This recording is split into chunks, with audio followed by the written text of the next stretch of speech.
Alright, what's going on everybody? Ethos here, I'm back with a build video. I'm excited to bring you guys this. This is my first build video for Greymoor patch, and I am pumped for this one. Man, this thing absolutely cracks.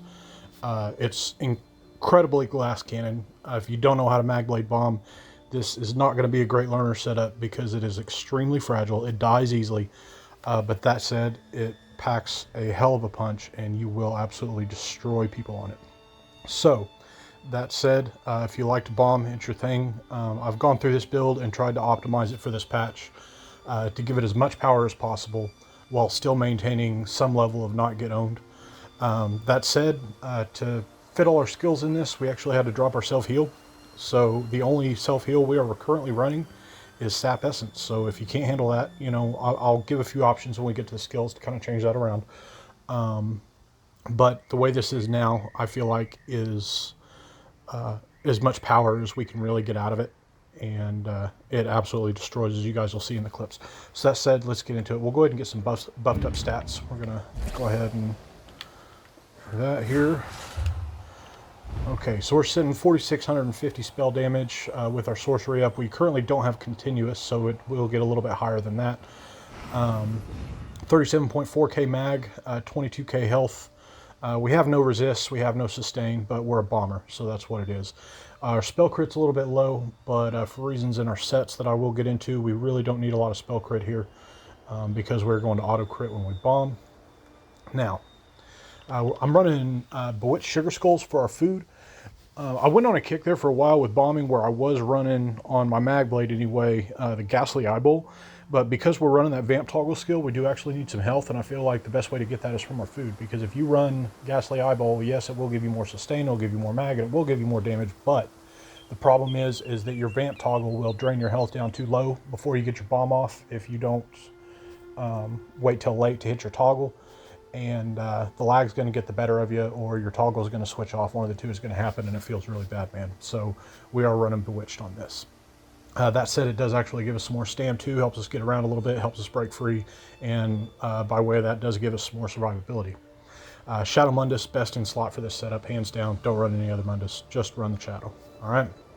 Now for our race, I'm currently a Dark Elf on this build.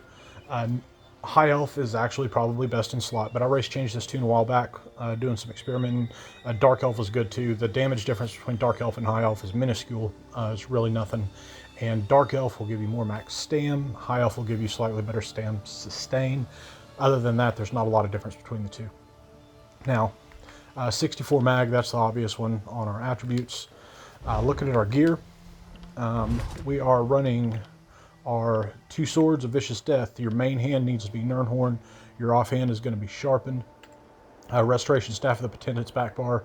That enchantment I could actually swap. I've never bothered to change it, but you can put a restore mag or a weapon damage enchantment on there. Suit yourself. You know, it's a bomber, is what it is. We are running Belorg. We are all divines, and we are running mechanical acuity. Now, I do have the light Belorgs on here because I had my heavy Belorgs on another tune. If you want to, run the 2 heavy on this because you're really not getting a lot by running the 2 light here. If you have Undaunted, run the 1 and 1. Give you a little better stats than what I've got, even is what it is. Now, with our mechanical acuity, you want everything in divines.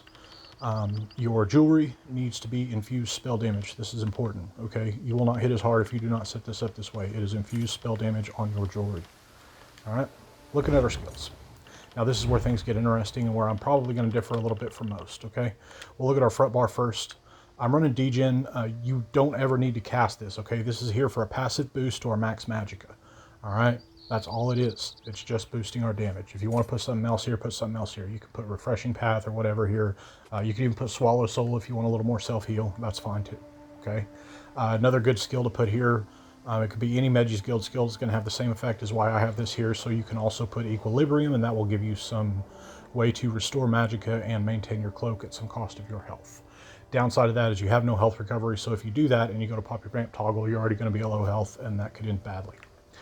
Next skill we have is Sap Essence. That's an obvious one. We're running Camouflage Hunter because this is going to proc your Minor Berserk every time you bomb because you are automatically going to be at somebody's flank. Running Inner Light, again, for the passive max mag increase. Spell Critical doesn't matter here because we are running Acuity. Reaper's Mark. Now this comes in on our passives, okay? Pay attention here. I used to not run this because I didn't have the open skill slot, but if we look at our skills here under Assassination, we are going to get this perk right here, Hemorrhage. Increases your critical damage by 10% while you have an Assassination ability slotted. Now prior to this wasn't really that big of a buff because we were getting more damage just from slotting other things front bar. We didn't need it. Right now I moved my cloak and my concealed weapon to the back bar. That freed up 2 slots on my front, so that's why, in difference to my previous setups, I've decided to move an Assassination ability front bar and also put degen front bar. Now looking at our back bar, we are running Race Against Time, Shadowy Disguise, Sated Fury. Now, I really like this morph. If you don't like it, you can use the other morph. It will give you slightly more damage to use the other morph for this skill. However, it takes your glass cannon to a whole nother level. Like I said, we really don't have any self-heal here, but the way this works out on the timing with your bomb, if you run Sated Fury, is that about the time everybody's coming out of your stun, and you'll get the burst heal from your proxy, or sorry, not from your proxy, from your tether. When you hit that burst heal, then everybody's going to be popping. Anybody that you don't kill is going to pop out a stun, and your toggle will kick off and you will get the heal out of this. So it'll give you another nice little burst heal while you're taking damage. You just bombed everybody, you killed a whole bunch of people, they're mad at you, and you're trying to get away. All right. Now, Concealed Weapon, this is here passively for the speed while invisible. You want it on the same bar with your cloak. That's pretty much mandatory. I don't ever really cast it. That's the thing about a bomber, is we got a bunch of skills that we don't cast and like 5 that we actually do. All right, we got Proxy Debt. This is bomber bread and butter on a Magblade. Soul Harvest is another one that's here for a passive bonus because I use my Restoration Staff a lot to gain ult. So whenever somebody dies, you gain 10 ultimate, you know? So you're screwing around, killing NPCs, building your ult. You get an extra 10 ultimate whenever something dies. I mean, you don't have to run this here. You can run Resto ult. You can also run the Sigic ult if you want the extra minor protection. That's fine too. Whatever you feel like there is cool, but I like to be able to get my ult fast because I go bomb to bomb and I don't stop. I run when I'm on this thing, you know. That's how you get clips, that's how you make people angry, and that's how you make AP. All right, now let's get a look at our champion points. We got 56 Warlord, 2 in Siphoner. This is 2 because I didn't have another place to put an extra point. I'm currently going through the CP. I may optimize it again before it's said and done. I'm not 100% on this being best in slot for this patch with all the changes they made in Greymoor. So if I do end up changing this, I'm also currently working with Unified Gaming on this. I'll put a link to his channel in my description because he's a heck of a dude. He's a good friend, and he also gave me the idea on swapping to Sated Fury. So there's a fair chance actually also that this build will be featured on his channel soon, so stay tuned for that. Now, 43 in Tenacity, 75 Arcanist, 15 in Mooncalf. We've got 23 Shadow Ward, 56 Tumbling, 61 Elf Board, and 75 Ellie, 53 Spell Erosion, 81 in Master at Arms, 81 Ironclad, 50 Resistant, 43 and 43 in Hardy and Ellie, and 34 in Thick Skin, and 19 in Quick Recovery. All right, now I know I went through that quick, so if you need to break that down, if you know, pause the video, do what you need to do, write it down, you know, tell a friend, phone a buddy, do whatever you got to do, get the CP right, because if your CP is wrong, you're going to fail, and don't blame it on me. All right. Now, that said, I appreciate you guys tuning in.